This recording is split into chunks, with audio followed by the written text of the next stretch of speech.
بلغ مقاصدنا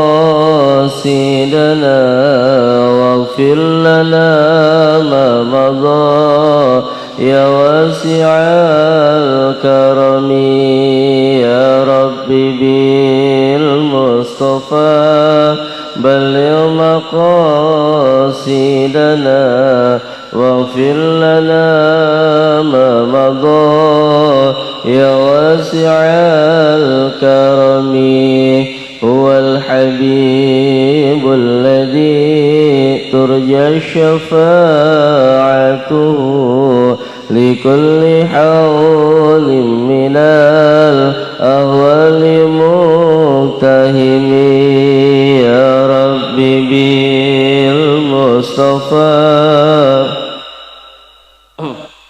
سيدنا واغفر لنا ما مضى يا واسع الكرم محمد سيد القلين والثقلين والفريقين من عرب ومن عجم يا رب بالمصطفى بلغ مقاصدنا واغفر لنا ما مضى يا واسع الكرم لا إله إلا الله لا إله إلا الله لا إله إلا الله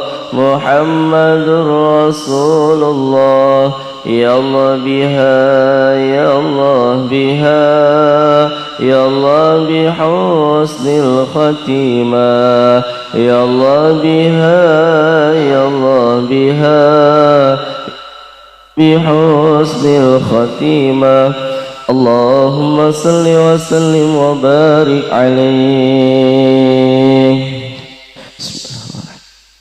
Assalamualaikum warahmatullahi wabarakatuh.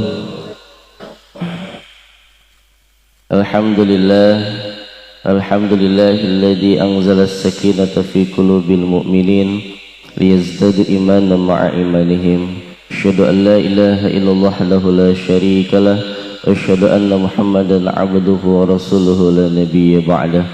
Allahumma salli wa sallim ala sayyidina maulana Muhammadin wa ala alihi wa ashabihi ajma'in, amma ba'd.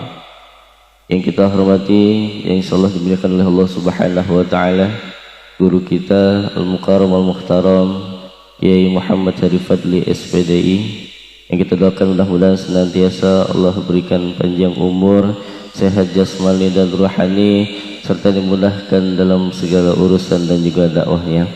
Yang kami hormati Ketua DKM Masjid Al-Isra beserta pengurus dan jajaran, Ketua Yayasan Al-Isra Mandiri beserta pengurus dan jajaran, serta hadirin kaum muslimin, jamaah Masjid Al-Isra, jamaah salat subuh dan jamaah majelis taklim, yang mudah-mudahan semuanya senantiasa mendapatkan keberkahan dari Allah Subhanahu wa taala.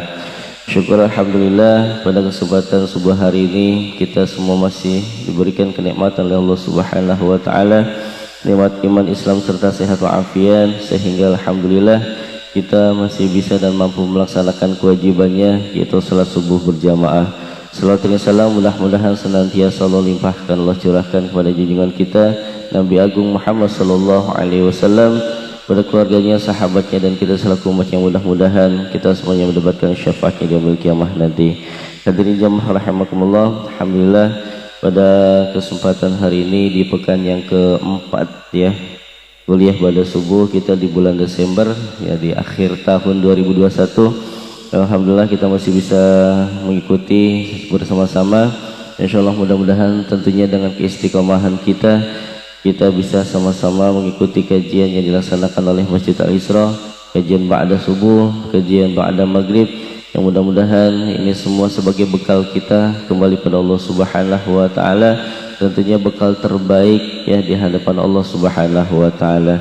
Dan oleh karena itu marilah sama-sama di awal kajian kita senantiasa bermunajat pada Allah Subhanahu wa taala melalui wasilah daripada suratul Fatihah. Yang pertama kita niatkan mudah-mudahan kita semua tentunya diberikan kekuatan iman dan Islam, bertambahnya keimanan dan ketakwaan kita kepada Allah Subhanahu wa taala.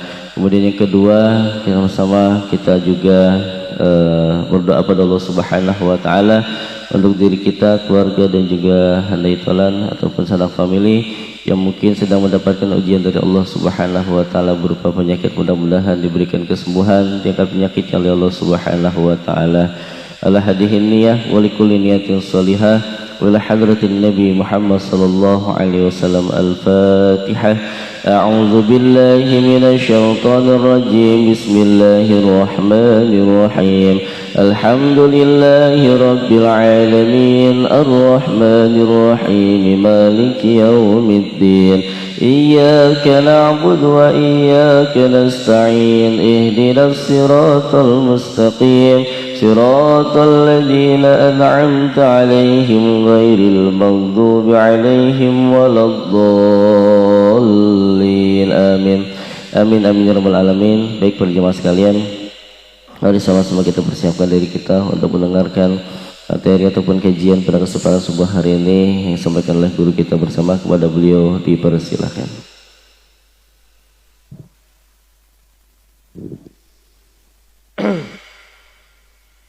Assalamualaikum warahmatullahi wabarakatuh.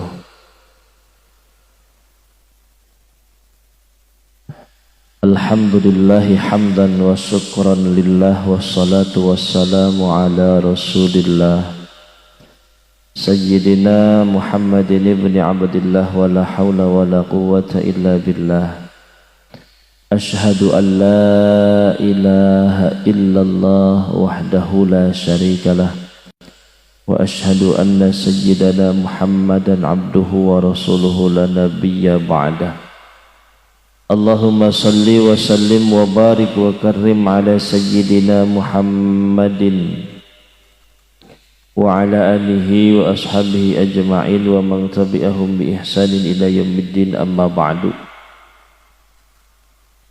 Bapak-bapak jamaah Majelis Taklim Al-Isra yang dimuliakan oleh Allah Subhanahu wa taala, dengan mengucapkan kalimat hamdalah, alhamdulillahi rabbil alamin, atas segala nikmat, karunia, anugerah, pertolongan yang Allah berikan kepada kita, terutama a'zamul minan, mu'jizatul a'zam, nikmat yang paling agung, anugerah yang paling besar, yaitu nikmat iman, di mana nikmat iman ini adalah kunci daripada segala kebahagiaan. Walau kana imanuhu mithqala dzarratin, sekalipun imannya setipis kulit bawang, kalau matinya dalam keadaan iman, dakhalal jannah, maka dia masuk ke dalam surga. Kenapa iman menjadi satu hal yang sangat berharga? Karena tidak menutup kemungkinan.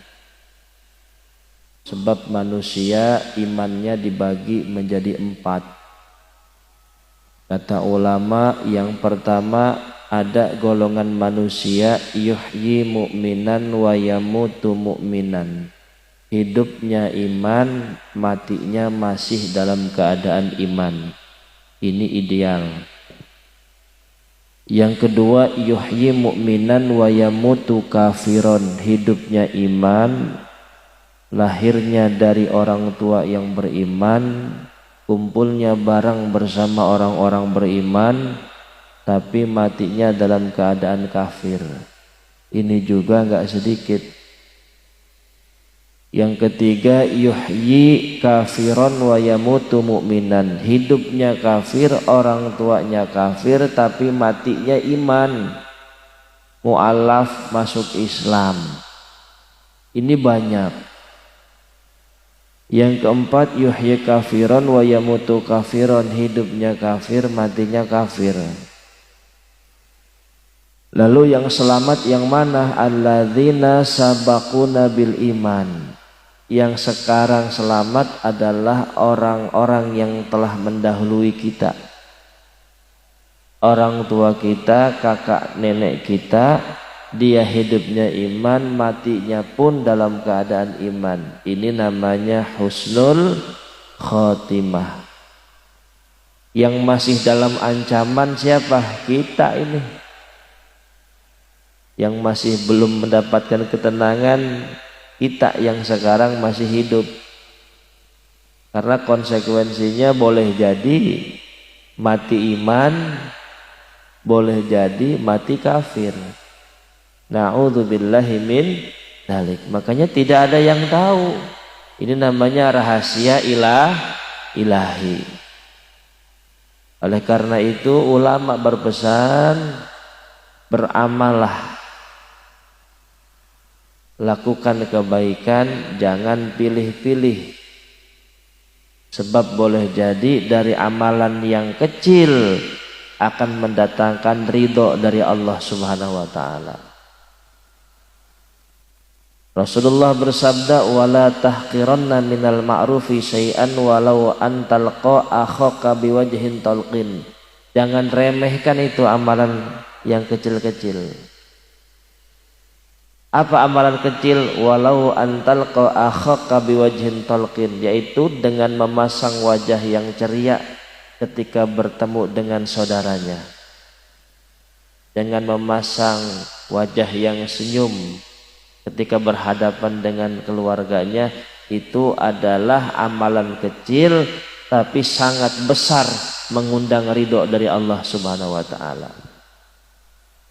Berarti kebalikannya apa?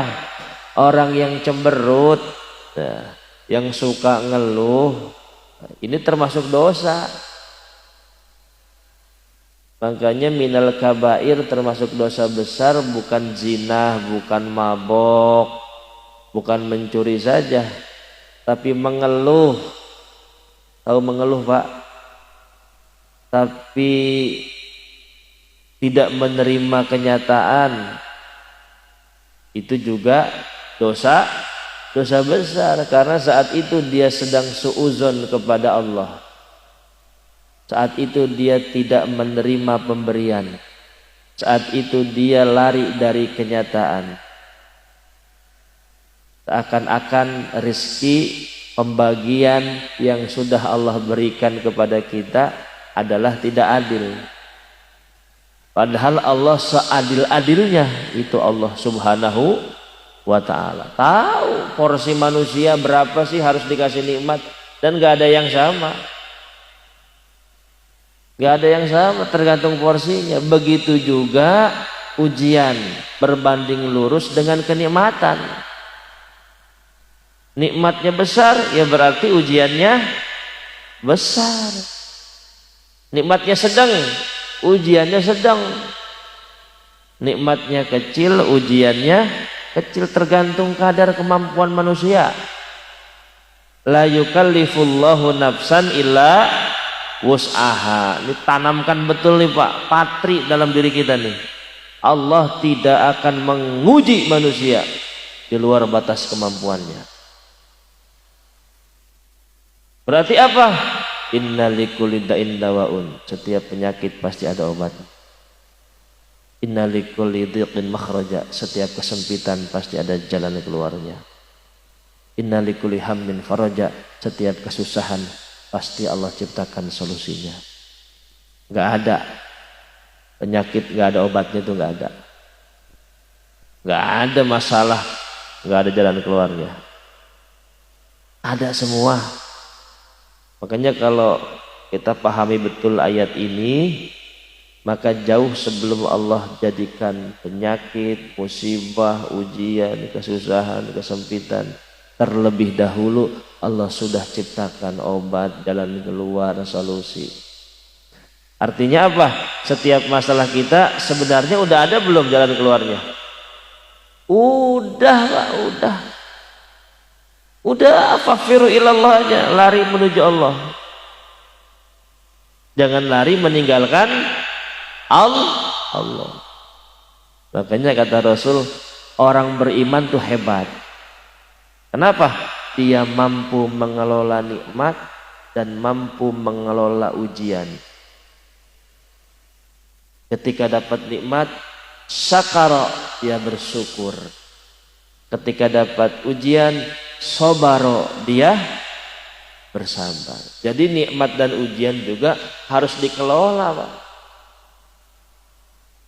Kita kalau dapat nikmat nggak bisa dikelola, nanti jadinya apa? Fir'aun. Tahu Fir'aun?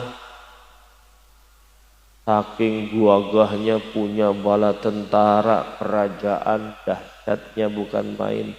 Sampai ngaku ana rabbukumul a'la, aku adalah Tuhan kalian. Oh, Fir'aun dikasih kerajaan, dikasih bala tentara, dan Fir'aun nggak pernah sakit Fir'aun mah. Bengek, batuk, nyesek, ampek, nggak pernah itu Fir'aun, nggak pernah Fir'aun. Makanya mengaku Tuhan itu dikasih nikmat nggak bisa dikelola. Nantinya kayak Korun. Waduh, kaya raya, Pak. Gudang hartanya, gudang itu besar. Sampai kunci pintu untuk ngebuka gudang hartanya itu digotong sama 20 orang. Kuncinya doang digotong sama 20 orang. Gimana pintunya itu? Gimana harganya? Tapi disuruh zakat nggak mau itu. Disuruh zakat nggak mau. Dipendam oleh Allah di dalam tanah Korun beserta hartanya. Makanya kalau ada istilah nemu harta karun, itu punya si Korun, Pak. Harta Korun. Ada nggak harta Korun?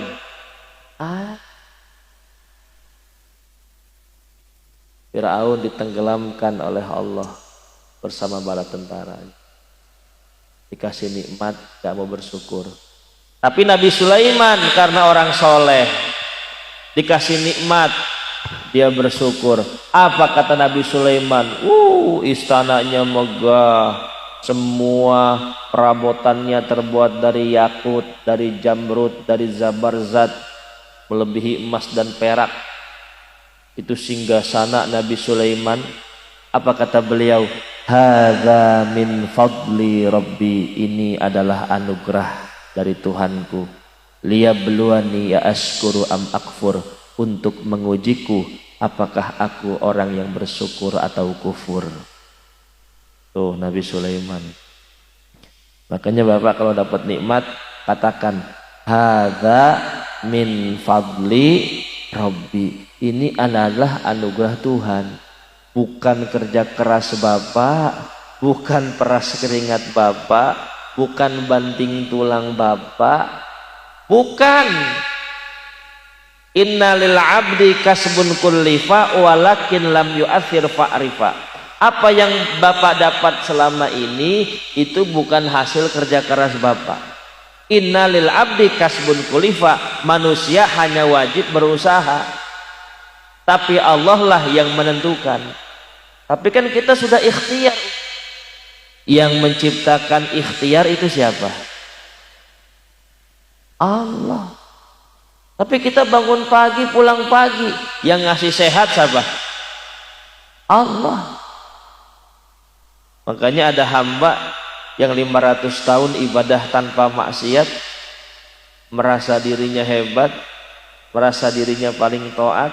Ditanya sama Allah, yang ngasih kamu sehat buat berangkat ibadah siapa? Anta ya Rabbi. Kemudian yang ngasih makan kamu pagi, siang, sore siapa? Anta ya Rabbi. Terus mana kepunyaan hamba? Kepunyaan hamba mana?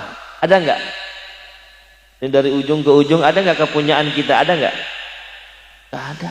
Kita ini enggak punya apa-apa. kita hanya menerima pemberian dari Allah. Ya Wahhab, zat yang maha memberi. Ya Razzaq, yang maha ngasih rizki. Gak punya apa-apa kita. Bahkan nyawa yang terkandung dalam diri kita itu punya siapa? Punya Allah.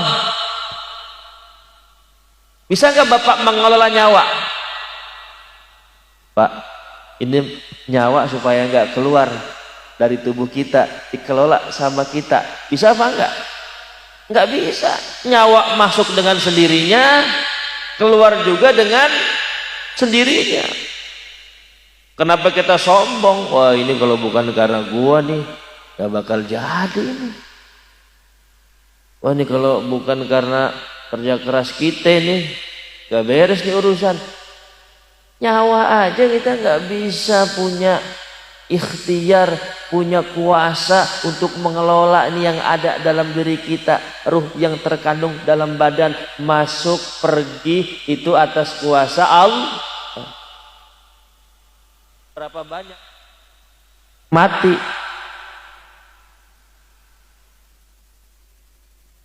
Banyakkah yang nyender mati? Banyak. Tidur terus nyawanya hilang. Ada nggak? Kepengen siapa itu? Kepengen Allah. Ya Allah, ya Allah. Makanya kita nggak bisa mesen mau mati pas sujud. Emang siapa? Mau mati pas ngaji, kita nyawa masuk aja nggak tahu, keluar juga nggak tahu. Aduh, nggak ada apa-apanya. Nggak ada apa-apanya manusia ini, kosong. Makanya saya dipesanin sama guru kami, bodohlah kamu di hadapan Allah. Katakanlah pada dirimu, ana dhaif, ana dzalil, ana faqir. Saya miskin, saya lemah, saya hina. Dan Allah senang sama hamba yang berkata seperti itu kepada dirinya di hadapan Allah. Ya Allah, saya miskin ya Allah. Saya faqir, saya dhaif, saya lemah. Nah, ana dzalil, saya hina ya Allah. Berapa banyak kebusukan hati yang terkandung di dalam diri kita. Orang lain tahunya hanya kemaksiatan zahir saja yang terlihat oleh mata. Tapi kebusukan hati yang terpendam, tahu nggak orang lain? Yang ngerti siapa? Allah yang ngerti. Makanya ada doa, Allahumma tahhir qulubana minar riya. Ya Allah, sucikanlah hati kami dari riya, minas sum'ah, minal ujub, minat takabur, minan nifaq. Sucikanlah hati kami dari takabur, dari sum'ah, dari kemunafikan. Karena apa? Ya Allah, kotor. Makanya kata Habib Umar Salim bin Hafiz, ketika kamu melihat satu kemaksiatan yang ada dalam diri orang lain, maka katakanlah kemaksiatan yang tersembunyi dalam dirimu jauh lebih banyak daripada maksiat yang kau lihat dalam diri orang.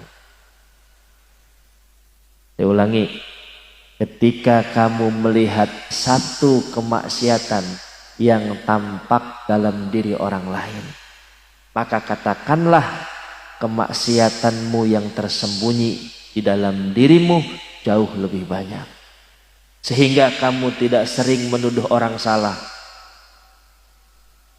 sehingga kamu tidak sering menunjuk-nunjuk orang, ahli maksiat, durhaka, sesat, bid'ah. Karena apa? Yang kamu lihat itu enggak seberapa daripada maksiat yang tersembunyi. Ada enggak Pak Santo maksiat yang tersembunyi? Banyak apa sedikit? Banyak. Pak Nanto adiknya, Santo, Nanto adiknya ada. Ada seperguruan. Ya Allah.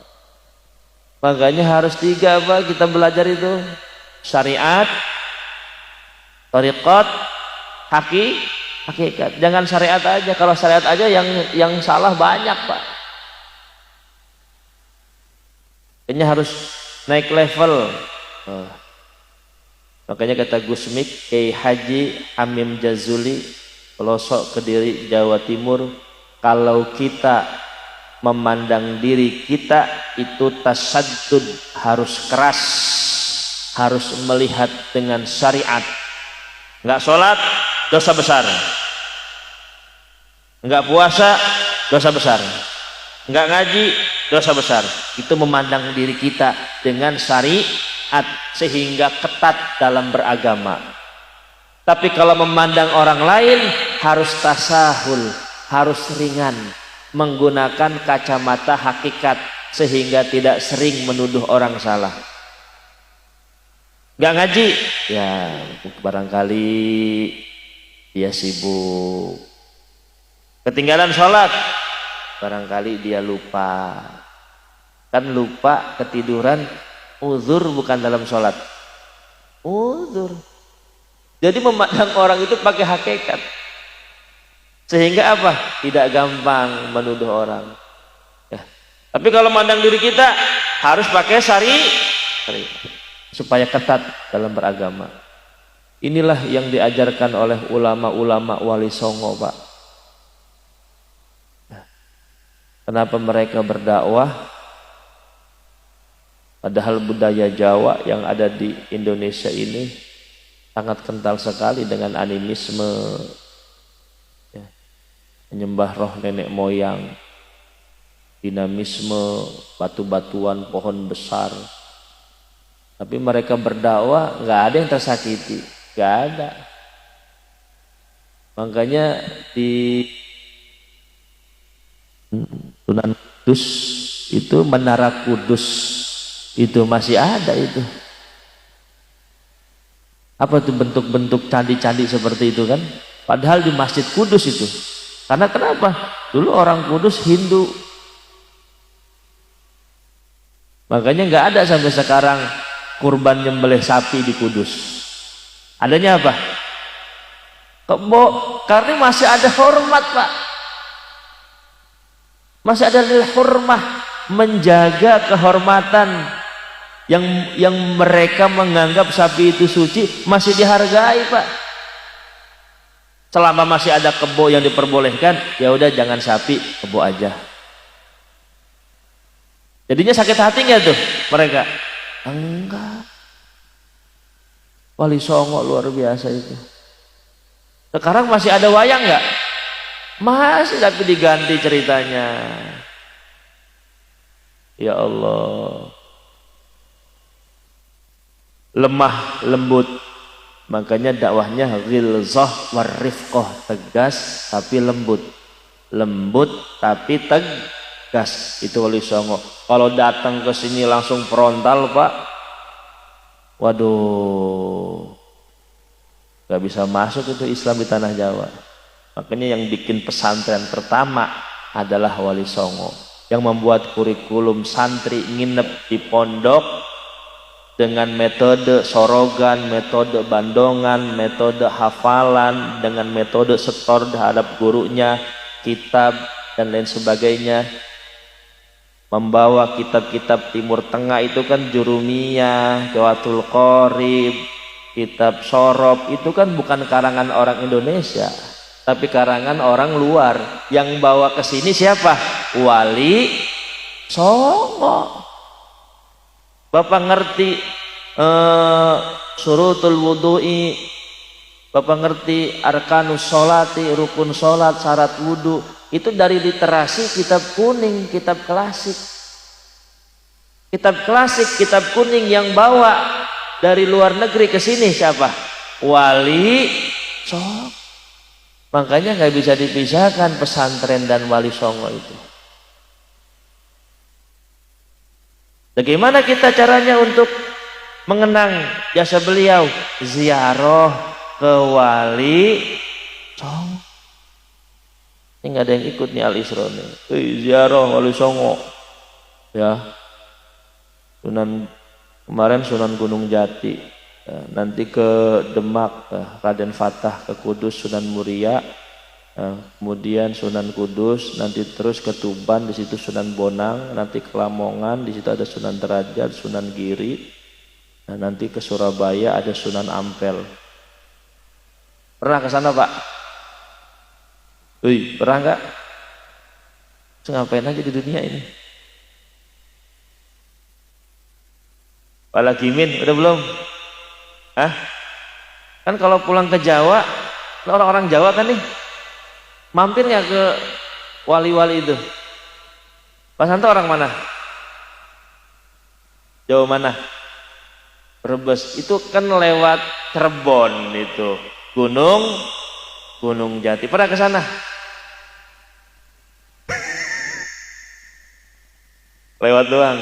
Ziarah ke makam Sunan Gunung Jati. Syekh Sarif Hidayatullah punya anak Sultan Hasanuddin.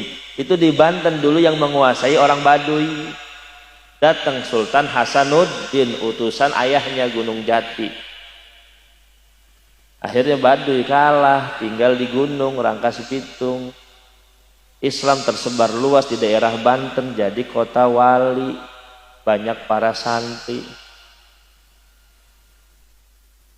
Makanya di Banten ada Sultan Hasanuddin, di Banten lama itu Serang. Pernah ke sana? Belum juga. Aduh.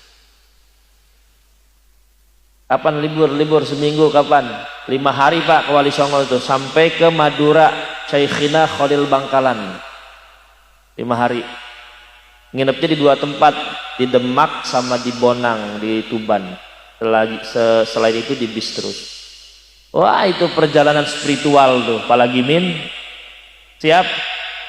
Jangan kerja mulu. Kali-kali duitnya dihabisin buat ziarah gitu. Asik nggak? Ya, insyaallah kalau para santri kemarin ke Sunan Gunung Jati, nanti tahun depan ke Kudus, ke Demak. Kudus itu Pak, Kudus itu naik, Sunan Muria itu ada di pucuk gunung Pak. Itu naiknya pakai ojek 6.000. Gini tuh, itu ojeknya ahli itu Pak. Oh iya, nggak jatuh itu, ngebut lagi ojeknya tuh. Saya pikir nih Sunan Muria ngapain ke atas gunung nih? Ya Allah, itu dingin airnya Pak. Ada di masjid, yang ziarah banyak loh. Tapi turunnya jalan kita Pak. Jalan, nggak lewat situ, ada lewat tangga. Samping kanannya ada dodol, ada tasbih. Jadi turun ke bawah tuh habis 1 juta itu belanja. Gak apa-apa, ngasih manfaat sama wilayah sana. Betul? Kita beli. Ada yang minta-minta kita kasih. Sunan Muria. Nanti jalan lagi ke Jawa Timur, Tuban. Nanti di Lasem ada petilasan Sunan Bonang, dan itu juga ada muridnya Sunan Bonang di Lasem. Kenapa ada petilasan? Itu ada batu besar, kemudian ada tempat sujudnya Sunan Bonang di situ. Tapi makamnya di Bonang Tuban. Nah, nanti enak lagi tuh di Sunan Derajat, Sunan Giri itu Raden Paku. Itu dari terminal ke tempat penziarahan naik kuda, naik delman. Ya, karena jarang angkot pakai delman. Indah dah pokoknya. Indah. Kapan nih ke sana? Indah. Ya, ke Wali Songo. Ya Allah, itu waliyun min audatis'ah yang ngajarkan ilmu kepada kita. Itu silsilahnya adalah Wali Songo, Wali 9. Bapak-bapak yang dimuliakan oleh Allah Subhanahu wa taala, itulah perjalanan spiritual yang harus kita lalui. Karena tubuh ini terdiri dari dua unsur, jasad dan ruh. Ruh itu senang kumpul sama orang soleh. Ruh itu senang ziarah ke para wali-wali. Ruh itu senang ketika tolabul ilmi. Ini ruh bapak nih lagi senang nih, meskipun mata bapak ngantuk, ya pikirannya kemana-mana, tapi ruhnya bapak senang, diajak mendengarkan nasihat agama.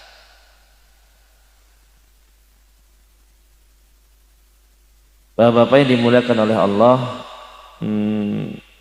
kali ini saya akan membacakan satu hadis. Rasulullah bersabda, arba'un man u'tiyahunna faqad u'tiya khairat dunya wal akhirah. Ada 4 perkara yang menjadi kunci kebahagiaan dunia dan akhirat. Yang pertama, badanan alal balai sabiron, punya badan yang bersabar. Yang kedua, wa qalban syakiron, punya hati yang bersyukur. Yang ketiga, walisanan dzakiron, punya lisan yang berzikir. Yang keempat, wa zaujatan sholihatan, punya istri yang sholihah. 4 perkara ini Pak, kalau ada dalam diri kita, faqad u'tiya khairat dunya wal akhirah, maka sungguh Allah telah memberikan kepada kita kebahagiaan dunia dan kebahagiaan akhirat. Subhanallah. Cukup gak dengan 4 ini? Cukup. Lisan zikir. Zikir yang paling utama adalah apa? La ilaha illallah. Ada tariqat Qadariyah Naqsabandiyah, itu baca la ilaha illallahnya setiap habis sholat 128. La ilaha illallah, la ilaha illallah, la ilaha illallah. Kalau kalimat itu keluar, kata Rasul, min qalbi khalisan, dari hati yang ikhlas, kata Rasul, kaffarallahu lahu dzunubahu arba'ata alafinal kabair, maka Allah akan hapus 4.000 dosa-dosa besar. 4.000 Pak. Sahabat bertanya, bagaimana kalau dosa saya nggak sampai 4.000? Maka dosa tetanggamu, wajironihi, dan dosa keluargamu akan dihapuskan juga oleh Allah. Makanya indah bertetangga dengan orang soleh. Dia yang berzikir, tapi tetangganya juga ikut diampuni dosanya.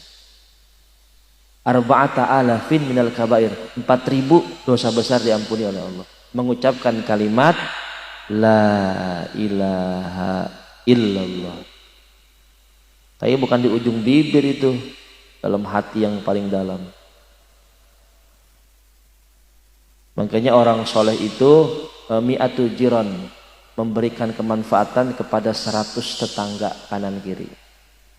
Mi'atu jiran, kanan 100, kiri 100. Aqrabu minhum baban, pokoknya yang dekat dengan pintu orang soleh itu manfaatnya akan luber. Termasuk dosa-dosanya juga akan diampuni itu tetangganya, karena orang soleh. Makanya di zaman dulu al-jar qablad dar. Kalau mau beli rumah lihat tetangganya dulu. Bukan lihat aksesnya, bukan lihat airnya, bukan lihat pasar, tol, rumah sakit, tapi al-jar. Al-jar itu tetangga. Qablad dar, sebelum rumah. Makanya ada Pak, zaman dulu rumahnya kecil, tapi tetangga kanan kirinya orang soleh, itu para sahabat berebutan Pak. Mau harganya berapapun dibeli. Kenapa? Karena punya tetangga orang soleh. Karena orang soleh itu, dia yang berzikir, kita diampuni. Dia yang bertasbih, tahmid, kita yang dapat keberkahan. Sekalipun rumahnya bagus, aksesnya bagus, kalau tetangganya nggak soleh, nggak laku di sana, Pak. Bapak di sini tetangganya soleh nggak? Soleh apa solehah? Pak soleh. Kalau tetangganya nggak soleh, pindah aja Pak, pindah. Pindah. Pindah. Karena beruntung dan apesnya kita itu bisa dilihat dari 3. Darun, tayyaratun, wa zaujatun. Kita beruntung nih boleh jadi karena 3 ini. Rumah, kendaraan, istri. Kita sial juga boleh jadi karena 3 ini, Pak. Rumah, kendaraan, istri. Makanya yang Agia, Aila tuh ganti itu. Barangkali orang beruntung. Pak Santo mau langsung ganti aja tuh. Ya apa tuh mobilnya tuh. Boleh jadi karena pasangan hidup. Makanya kalau susah terus tuker tambah aja, tuker tambah.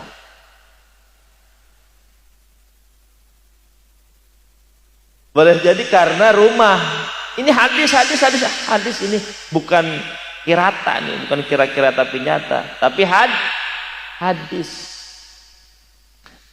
Makanya guru kami waktu itu istrinya sakit, kemudian beliaunya juga sakit.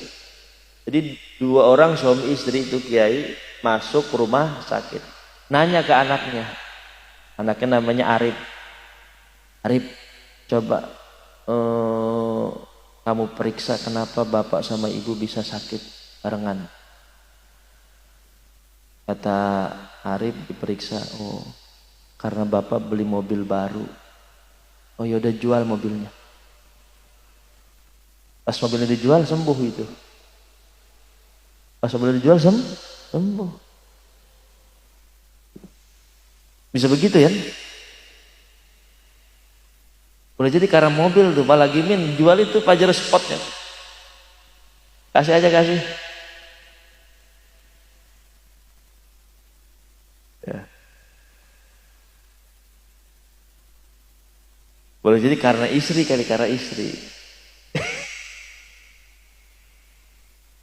Makanya wa zaujatan sholihatan, istri yang solehah itu kunci kebahagiaan. Kita punya istri solehah enggak mudah membalik telapak tangan, Pak. Puasanya juga 7 hari, 40 hari, 1 tahun. Sekarang enggak zaman ngedidik istri solehah itu pakai mulut, enggak. Pakai wirid. Pakai apa? Pakai wirid. Minta sama Allah Subhanahu wa taala, ya muqallibal qulub, zat yang membolak-balikan hati. Kirimin Al-Fatihah buat istri kita. Tsumma ila hadrati ila zaujati, sebutkan namanya. Tsumma ila hadrati ila zaujati, sebutkan namanya dan bintinya. Al-Fatihah kirimin. Minta dijaga oleh Allah. Kirimkan 70.000 malaikat hafazah untuk istri kita supaya menjadi hamba Allah yang solehah. Sama kayak anak juga dikirimin ya, tsumma ila hadrati ila waladi, atau kalau anaknya banyak ada 20 misalkan ila auladi, kirimin. Sebutkan namanya. Al-Fatihah. Yang dikirimin Al-Fatihah tuh ila hadratin Nabil Mustafa Muhammadin, ila hadrati khulafa'ir rasyidil mahdiyin Abu Bakar, Umar, Utsman, Ali, ila hadrati jamil anbiya wal mursalin wal malaikatil muqarrabin wal ulama'il amilin. Kemudian yang keempat ila hadrati ila zaujati, yang kelima ila hadrati ila auladi.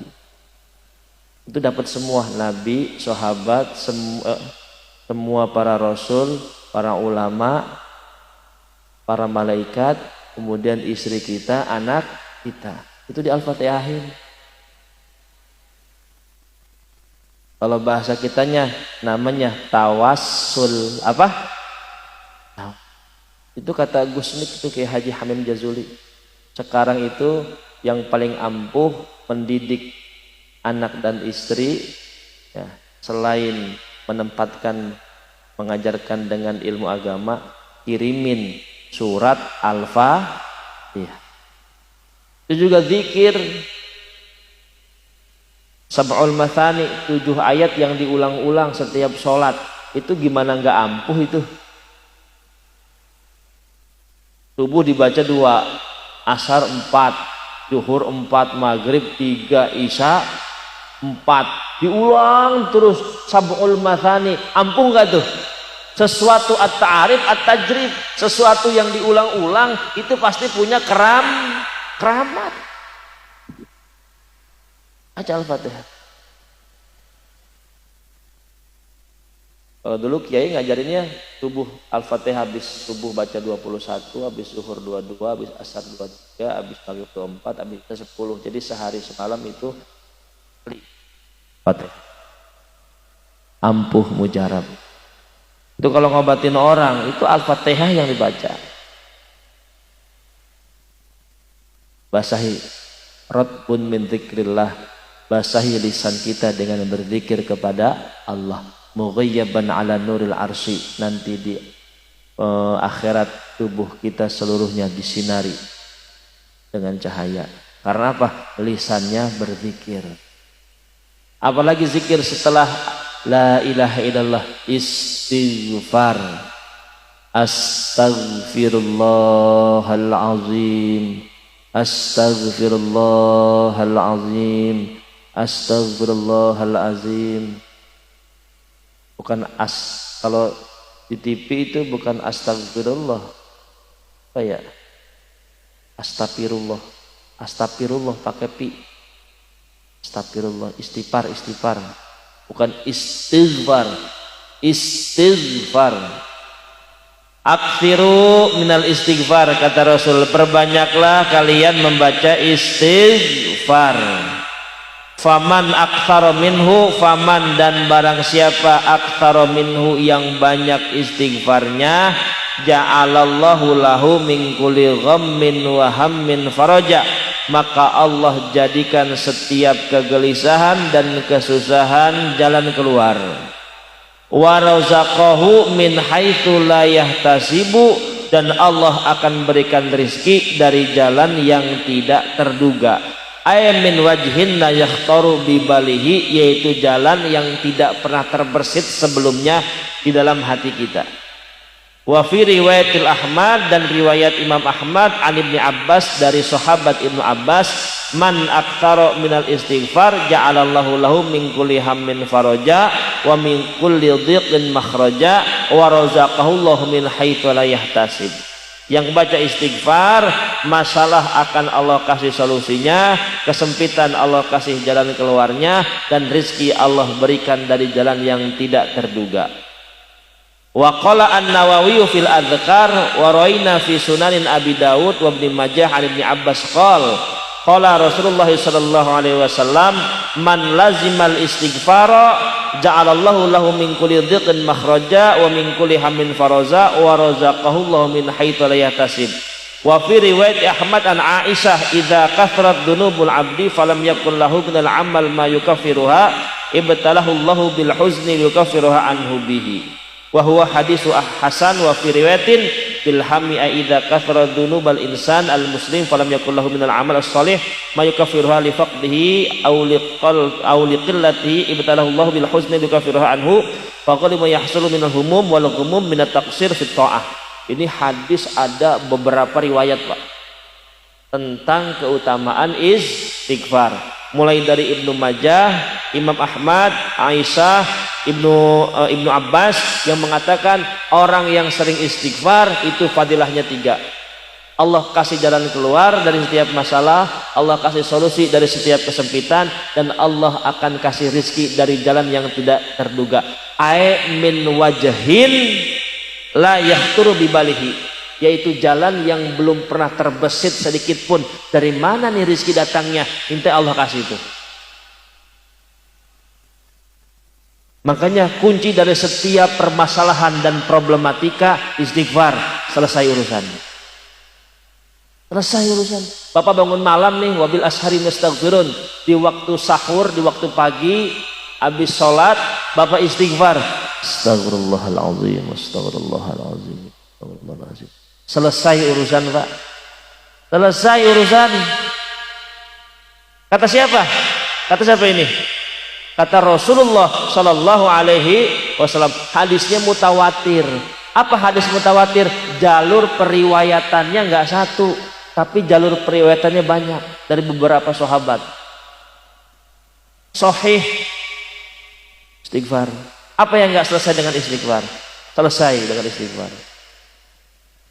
Allahu Akbar. Selesai. Pak Ustadz kok kayak nggak ada masalah hidupnya? Kenapa? Karena setiap masalah langsung ada solusinya.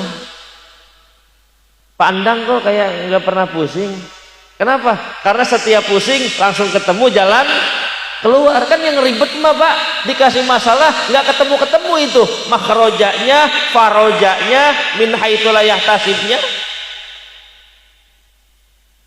Pak Ustadz kok bangun terus nih pesantren padahal waktu itu musim corona, karena pas butuh keramik langsung ada keramik, butuh semen langsung ada semennya. Kan yang repot kan butuh keramik, butuh semen, nggak ada semennya. Repot nggak? Istighfar, istighfar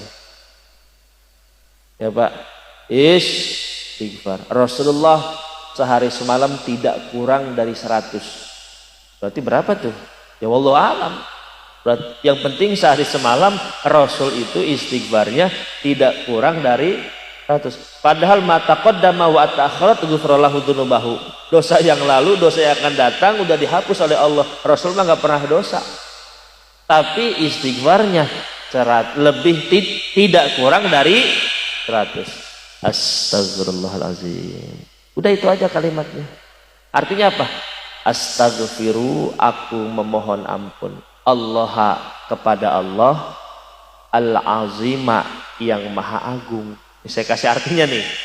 Takutnya selama ini baca istighfar nggak tahu artinya lagi. Sama kayak surat Al-Fatihah. Selama ini baca surat Al-Fatihah, coba Pak Santo tahu nggak artinya itu surat Al-Fatihah itu? Hah? Apa artinya ya? Bismillahirrahmanirrahim. Segala apa?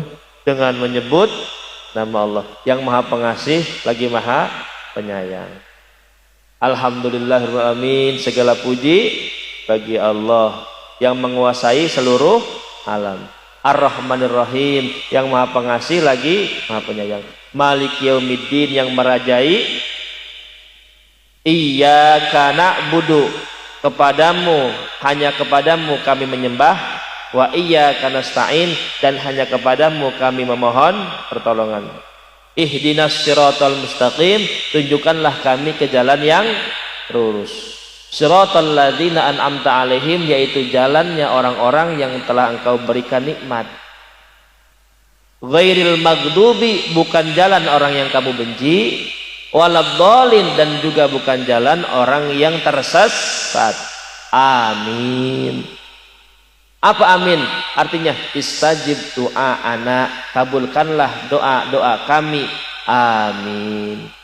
Kata ulama, amin itu alifnya adalah Injil, mimnya Taurat, yaknya Zabur, nunnya Al-Quran. Orang yang mengatakan amin berarti dia telah menghatamkan 4 kitab samawi, yaitu Injil, mimnya Zabur, yaknya Taurat, nunnya Al-Quran. Jadi amin itu luar biasa. Kata amin tuh, amin. Itu kalimat zikir, itu kalimat amin tuh. Istajib du'aana. Makanya kalau ada orang yang berdoa, amin. Apalagi aminnya para ulama, ya Allah. Makanya Bapak nih kalau datang ke ulama, Bapak minta dulu. Ulama mah cukup amin aja. Pak Kiai, saya lagi ada urusan nih. Mudah-mudahan lancar. Amin. Itu udah, nggak usah minta doa yang lain. Cukup amin selesai urusan. Amin. Jangan ulama yang doa, karena yang tahu hajat dan kebutuhan siapa? Bapak-bapak sekalian. Ini saya diajarin Pak sama kiai saya. Kamu nanti kalau ke kiai minta doa, kamu ngomong aja, Kiai, nih saya lagi punya urusan, pengen bangun ini ada proyek misalkan, nih ada istri mau melahirkan, supaya terus aja minta, mohon doanya, amin. Mantap itu. Apalagi kalau udah sampai angkat tangan, bergetar arsy-Nya Allah Subhanahu wa ta'ala, goyang. Ini siapa nih yang angkat tangan? Oh, ulama, orang sol. Makanya kumpulono wong kang soleh. Mudah-mudahan kita dikumpulkan oleh Allah bersama orang-orang soleh. Karena bubur sudah datang, apa nasi uduk itu? Mudah-mudahan makanannya jadi ibadah. Amin. Al-Fatihah. A'udzu billahi minasyaitonir rajim. Bismillahirrahmanirrahim. Alhamdulillahirabbil alamin arrahmanir rahim maliki yaumiddin. Iyyaka na'budu wa iyyaka nasta'in ihdinas siratal mustaqim. Siratal ladzina an'amta 'alaihim ghairil maghdubi 'alaihim waladdallin.